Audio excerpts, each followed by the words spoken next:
Imagina que estás de pie en una playa en el extremo más remoto de Gales. Es de noche. El viento golpea como una advertencia y las olas cubren tus pies.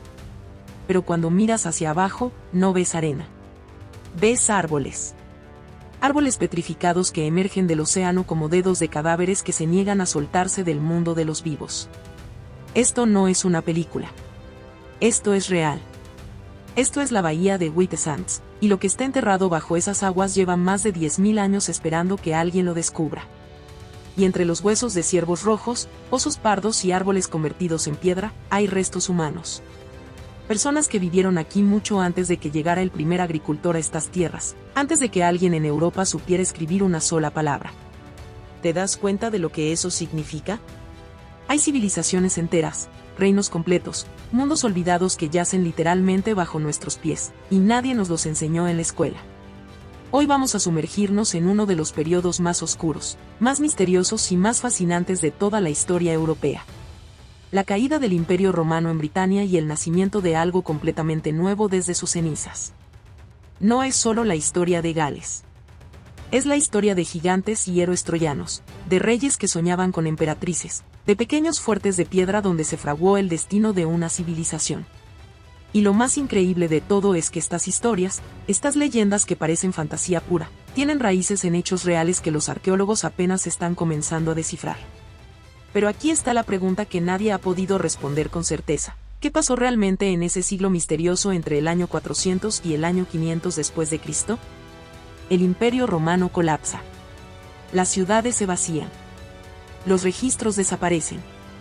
Y de ese vacío oscuro, de ese silencio histórico absoluto, emergen reinos, mitos y una identidad cultural que sobrevive hasta hoy.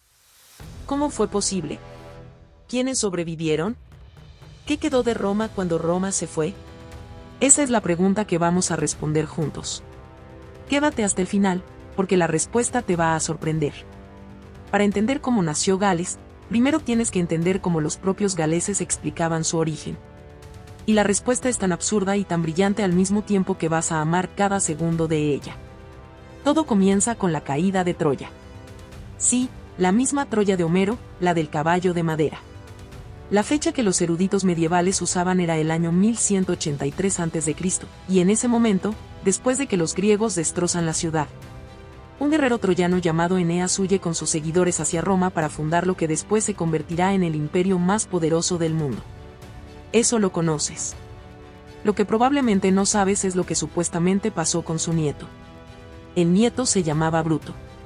Y Bruto, según la tradición medieval, era un hombre extraordinario, guerrero, líder nato, de una estirpe que llevaba la sangre de los dioses. Después de años vagando por el Mediterráneo, combatiendo enemigos y liberando a 7.000 parientes suyos que vivían en esclavitud en Grecia, Bruto recibe una profecía. Un oráculo le dice que existe una tierra lejana al norte, más allá del mar, que espera a ser conquistada. Una tierra verde, salvaje y poderosa.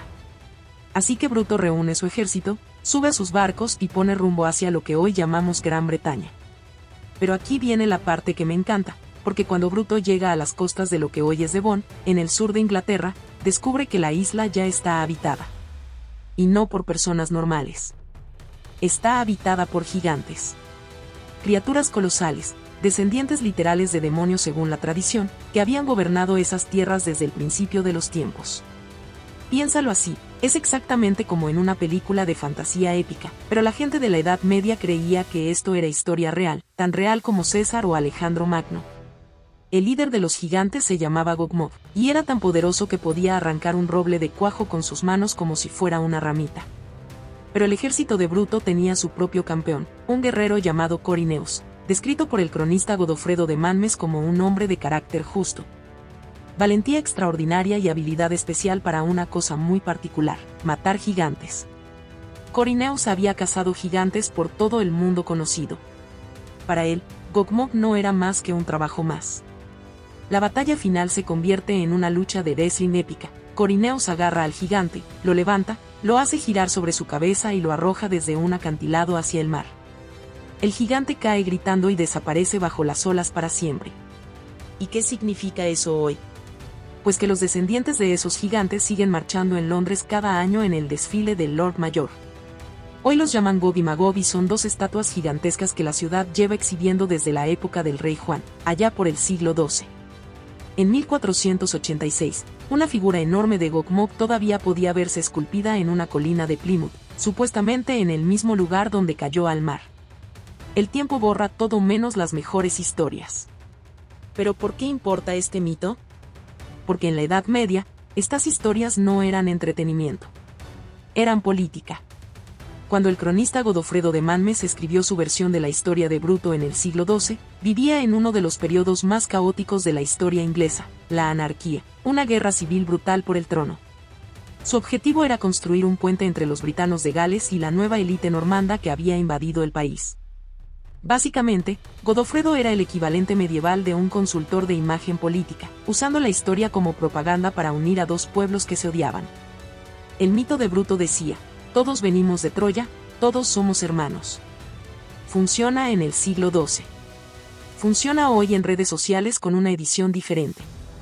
Ahora bien, saltemos de los mitos a algo mucho más cercano a la realidad histórica. Estamos en el año 383 después de Cristo, y el Imperio Romano de Occidente está muriendo de dentro hacia afuera. Las fronteras se desmoronan, la economía colapsa, los bárbaros no se detienen, y en la provincia más remota del imperio, la isla de Britania, hay un general ambicioso que acaba de tomar la decisión más importante de su vida: declararse emperador. Su nombre es Magnus Maximus. Y aquí empieza una historia que se entrelaza de manera fascinante con la mitología galesa, porque en las leyendas medievales de Gales, este hombre real e histórico se convierte en algo completamente diferente. Se convierte en Maxen Guledic, el protagonista de uno de los sueños más famosos de toda la literatura celta. La historia comienza con el emperador Maxen saliendo de cacería en algún lugar de la campiña romana. Es una tarde dorada, el tipo de tarde que te hace sentir que el mundo tiene sentido.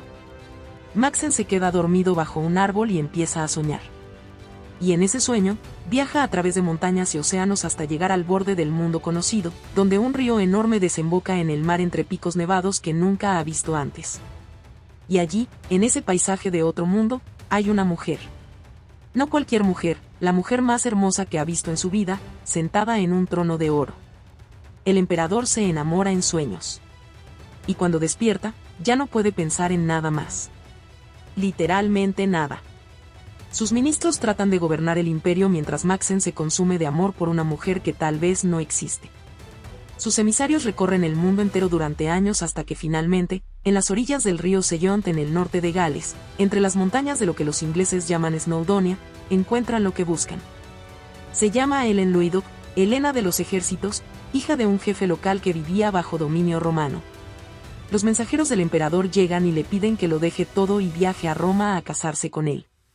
Y entonces pasa algo maravilloso: ella se niega. Si el emperador me quiere, dice en esencia, que venga él a mí. No soy yo quien va a cruzar el mundo. Es él quien cruza el mundo. Y eso, mis amigos, es exactamente lo que hace Maxen. Reúne a un ejército completo, cruza Europa y llega hasta los confines del norte para casarse con una princesa britano-romana que tuvo el atrevimiento de hacerle esperar.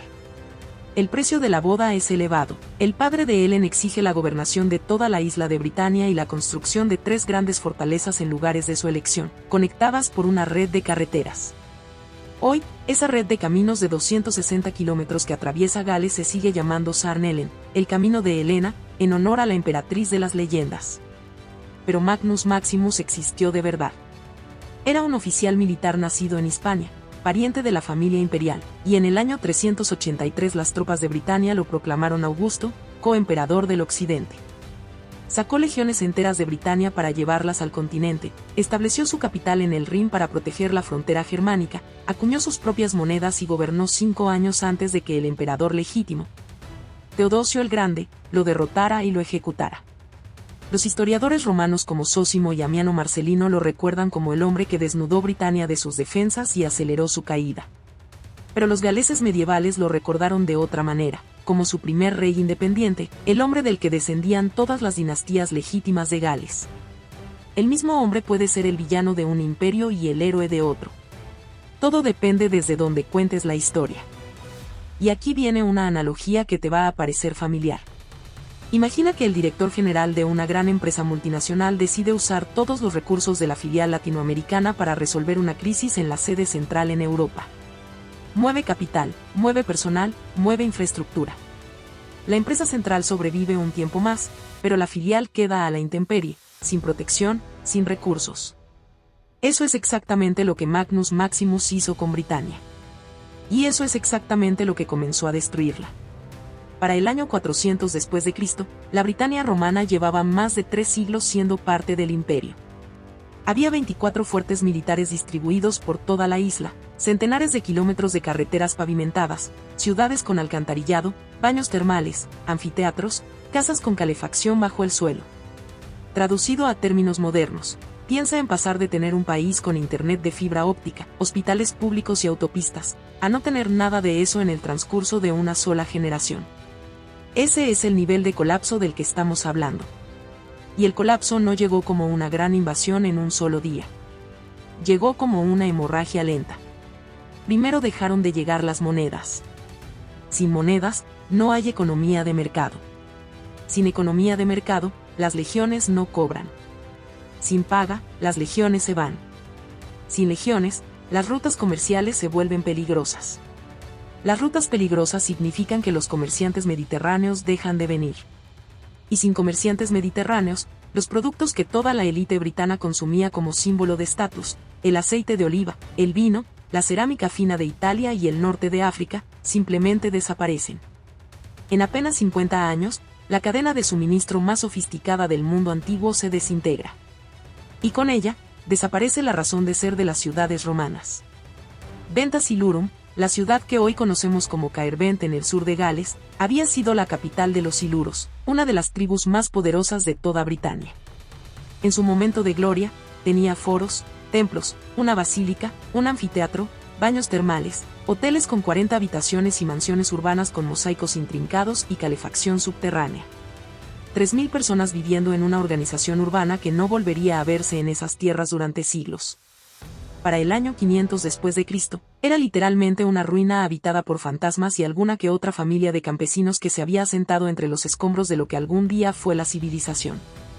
Ahora bien, yo sé lo que estás pensando, ¿cómo es posible que en un siglo todo se viniera abajo? ¿Dónde estaban los descendientes de todos esos romanos?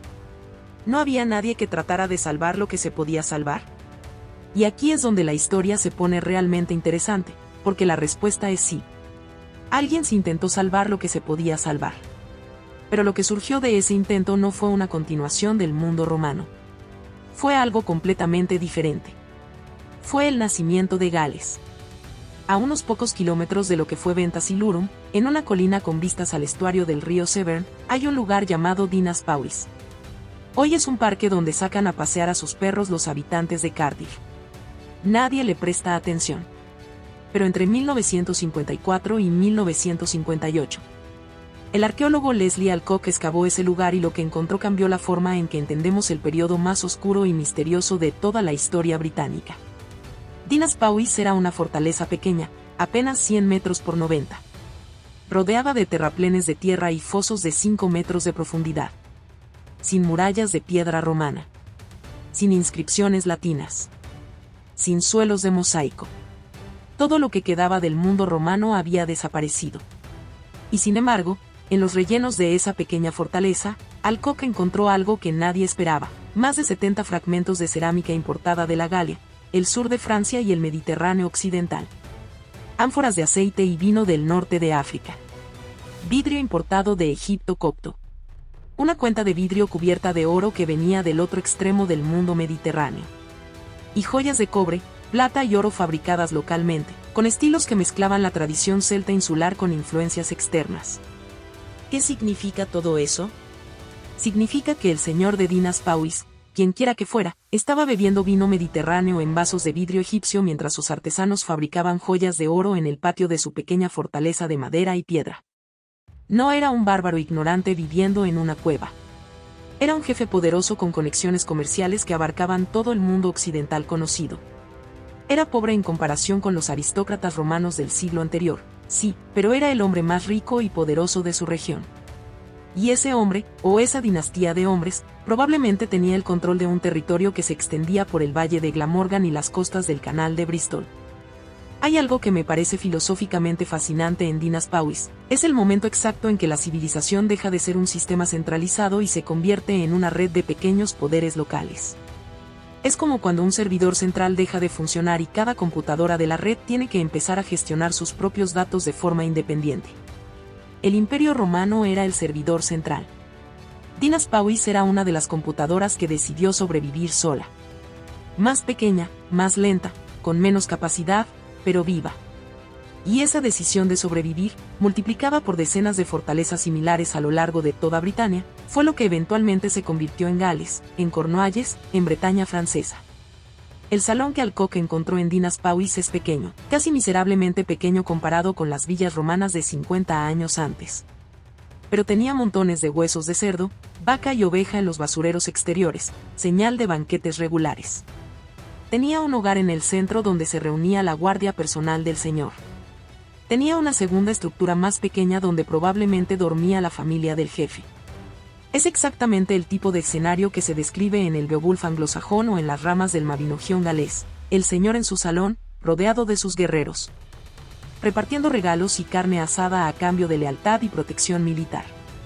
La tradición oral que contaba esas historias era la continuación, transformada y adaptada, de algo que había existido mucho antes de Roma y que sobrevivió mucho después de su caída. Y entonces llegamos al Mabinogión. Es una colección de 11 cuentos galeses medievales, escritos entre los siglos XI y XIV, pero con raíces que se hunden hasta el corazón de ese mundo oscuro y misterioso del que hemos estado hablando. El gigante Bran el Bendito, rey de Britania, sentado sobre una roca frente al mar de Irlanda. El viaje del príncipe PWYLL al inframundo. La guerra épica entre los reinos del norte y el sur de Gales. Las aventuras de Maxen Guledig, el emperador que cruzó el mundo por amor. Todas estas historias, en su forma más primitiva, fueron contadas primero de forma oral por bardos que viajaban entre las cortes de los pequeños reinos que surgieron de las ruinas de Roma. Hombres que se ganaban la vida con sus palabras, exactamente como lo hace un buen creador de contenido hoy. Tolkien usó el galés antiguo como base para los idiomas élficos de la Tierra Media. Godofredo de Manmes extrajo del mismo pozo para crear al rey Arturo. El concepto del otro mundo céltico, esa tierra mágica más allá del océano donde el tiempo fluye diferente y ocurren cosas sobrenaturales, sobrevive hoy en la mitología de los hadas irlandesas, en los cuentos de Sanon y en docenas de novelas de fantasía épica. El mundo que Roma construyó y luego destruyó al irse generó, paradójicamente, algunas de las tradiciones míticas más ricas y duraderas de toda la historia de Occidente. Las civilizaciones no desaparecen. Se transforman. Y a veces, lo que dejan detrás es más poderoso que lo que alguna vez fueron. Porque mira lo que sobrevivió de Britania romana, no sus ciudades, que se convirtieron en ruinas. No su economía, que colapsó en 50 años. No su administración, que desapareció con las últimas legiones. Lo que sobrevivió fueron las historias. Los nombres inscritos en piedras de granito por personas que ya no sabían latín pero todavía usaban títulos romanos porque les parecían importantes. Los caminos de Helena que todavía atraviesan Gales. Las piedras con inscripciones en ogam irlandés y en latino-britano que demuestran que dos culturas distintas se mezclaron en ese momento oscuro y crearon algo nuevo. Las colinas y estuarios que todavía llevan los nombres que les dieron las personas que sobrevivieron al fin del mundo conocido.